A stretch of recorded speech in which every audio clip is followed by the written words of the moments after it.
नमस्कार।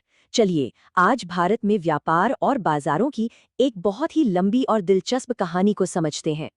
ये एक ऐसा सफर है जो हजारों साल पुराना है। तो इस सफर का रोड मैप क्या है? देखिए, सबसे पहले तो हम यही समझेंगे कि ये वाणिज्यीकरण आखिर है क्या। फिर एक बहुत पुरानी आम धारणा को चुनौती देंगे। उसके बाद हम भारत की उस पुरानी व्यावसायिक ताकत को देखेंगे जो अंग्रेजों के आने से पहले थी। फिर जानेंगे कि कैसे साम्राज्य और सेना के आने से सब कुछ बदल गया, एक बिल्कुल नई अर्थव्यवस्था कैसे बनी, और आखिर में इसकी आज तक हमारे समाज पर क्या विरासत है, उस पर नजर डालेंगे। किसी भी बड़ी कहानी को समझने के लिए उसके कुछ जरूरी शब्दों और किरदारों को जानना बहुत जरूरी होता है ना? तो आइए पहले कुछ बेसिक कॉन्सेप्ट्स को क्लियर करते हैं। बिल्कुल सीधे साधे शब्दों में कहें तो वाणिज्यीकरण वो प्रोसेस है जिससे समाज में पैसे और बाजार की भूमिका बढ़ती चली जाती है। मतलब धीरे धीरे ज्यादा से ज्यादा चीजें ऐसी बन जाती हैं जिन्हें खरीदा और बेचा जा सके। खेती से लेकर कला तक सब कुछ खरीद फरोख्त का हिस्सा बन जाता है। और हाँ, ये सिर्फ लेन देन या पैसे का खेल नहीं है, इसके पीछे एक पूरा कल्चर, एक पूरा सिस्टम काम करता है। जरा सोचिए, जमीन पर किसका हक होगा, इसके नियम, या फिर किसी चीज को तौलने या मापने का एक स्टैंडर्ड तरीका। ये सब चीजें ही मिलकर वाणिज्यवाद बनाती हैं जो बाजार को मुमकिन बनाता है। अच्छा, अब एक ऐसी कहानी की बात करते हैं जो शायद हम सब ने कहीं ना कहीं सुनी होगी। एक बहुत ही आम लेकिन थोड़ी सी कह सकते हैं भ्रामक कहानी। अक्सर ऐसा माना जाता है कि भाई अंग्रेजों के आने से पहले भारत आत्मनिर्भर गांवों का एक ठहरा हुआ देश था जहां व्यापार न के बराबर था, और उन्होंने ही यहां आकर मॉडर्न कॉमर्स और कैपिटलिज्म की शुरुआत की। लेकिन सच कहूं तो ऐतिहासिक रिसर्च एक बिल्कुल अलग ही तस्वीर दिखाती है। सच्चाई ये है कि भारत में साम्राज्यवाद से सदियों पहले से एक बहुत ही डायनामिक और जबरदस्त कमर्शियल दुनिया मौजूद थी। तो फिर सवाल उठता है कि अंग्रेजों के आने से पहले का ये कारोबारी भारत आखिर असल में दिखता कैसा था, क्या हो रहा था उस समय? कल्पना कीजिए एक ऐसे भारत की जो ठहरा हुआ नहीं है, बिल्कुल नहीं, बल्कि एक ऐसी जमीन जहां हर तरफ हलचल है। लोग, सामान, नए नए विचार, टेक्नोलॉजी, सब कुछ लगातार जमीन, नदी और समंदर के रास्ते एक जगह से दूसरी जगह सफर कर रहा था। और इसी लगातार आवाजाही ने एक बहुत बड़े बाजार को जन्म दिया। और इस व्यापार में शामिल कौन था? सिर्फ कुछ बड़े व्यापारी? नहीं, बिल्कुल नहीं।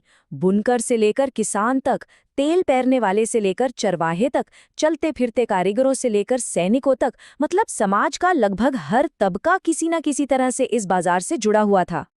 यहाँ एक बात समझनी जरूरी है। मुगलों ने इस व्यापार को बनाया नहीं, ये तो पहले से ही फल फूल रहा था। लेकिन हाँ, उन्होंने एक विशाल साम्राज्य बनाकर काबुल से लेकर ढाका तक फैले इन अलग अलग बाजारों को एक दूसरे से जोड़ दिया। इससे व्यापार को एक जबरदस्त बढ़ावा मिला। और फिर कहानी में एक बहुत बड़ा मोड़ आता है। यूरोपीय ताकतों की एंट्री होती है और पूरा का पूरा खेल ही बदल जाता है। आइए देखते हैं कैसे। ये टाइमलाइन साफ दिखाती है कि कैसे ईस्ट इंडिया कंपनी सिर्फ एक व्यापार करने वाली कंपनी से एक सैन्य ताकत बन गई। वो भारत में टैक्स वसूलती और फिर उसी पैसे से अपनी फौज को और बड़ा करके भारत को ही जीत रही थी। तो सबसे जरूरी बात ये नहीं है कि अंग्रेजों ने यहाँ व्यापार शुरू किया। नहीं, उन्होंने यहाँ के पहले से मौजूद फलते फूलते व्यापार पर जबरदस्ती कब्जा किया और उसे अपने फायदे के लिए पूरी तरह से बदल दिया। एक ऐसा सिस्टम बनाया जो सिर्फ और सिर्फ ब्रिटिश साम्राज्य को फायदा पहुंचाए। इस नए इंपीरियल सिस्टम ने भारत की अर्थव्यवस्था का पूरा चेहरा ही बदल कर रख दिया। विकास तो हुआ, इसमें कोई शक नहीं, लेकिन ये बहुत तेज और उतना ही ज्यादा असमान था। रेलवे लाइनें बिछाई गई, बड़े बड़े बंदरगाह बनाए गए, सिंचाई के नए प्रोजेक्ट्स आए। लेकिन इन सब के पीछे का मुख्य मकसद भारत का विकास नहीं था। असली मकसद था यहाँ से कच्चा माल जैसे कपास को आसानी से निकालकर ब्रिटेन की फैक्ट्रियों तक पहुंचाना। और नतीजा ये हुआ कि 1914 तक आते आते भारत दुनिया का चौथा सबसे बड़ा औद्योगिक सूती कपड़ा उत्पादक बन गया। सुनने में तो ये काफी प्रभावशाली लगता है ना? लेकिन ये आधी कहानी है। ये चार्ट उस विरोधाभास को बिल्कुल साफ दिखाता है। एक तरफ भारत में उद्योग बढ़ रहा था, तो दूसरी तरफ अमीर और गरीब देशों के बीच की आर्थिक खाई बहुत तेजी से और भी ज्यादा चौड़ी होती जा रही थी। इस तेज बदलाव ने कहीं बेहिसाब दौलत बनाई, तो कहीं लोगों के लिए बेहिसाब मुसीबतें भी पैदा की।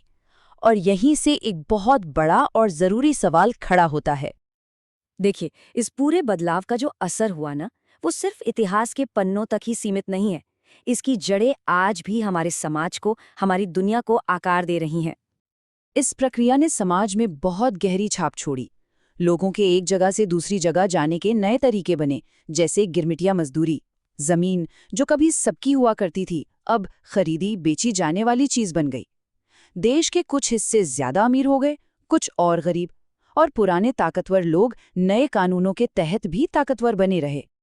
कई भूमिहीन परिवारों के लिए, खासकर सबसे कमजोर लोगों के लिए, इस नई आर्थिक व्यवस्था का मतलब था अपने पारंपरिक अधिकार खो देना।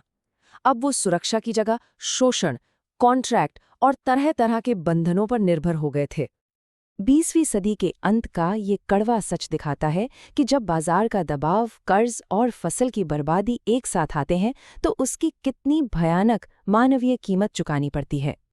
तो इस लंबे और जटिल इतिहास को समझना इसलिए जरूरी है क्योंकि इसकी विरासत आज भी हमारे चारों ओर है, और ये हमें इस आखिरी लेकिन सबसे चुनौतीपूर्ण सवाल के साथ छोड़ जाती है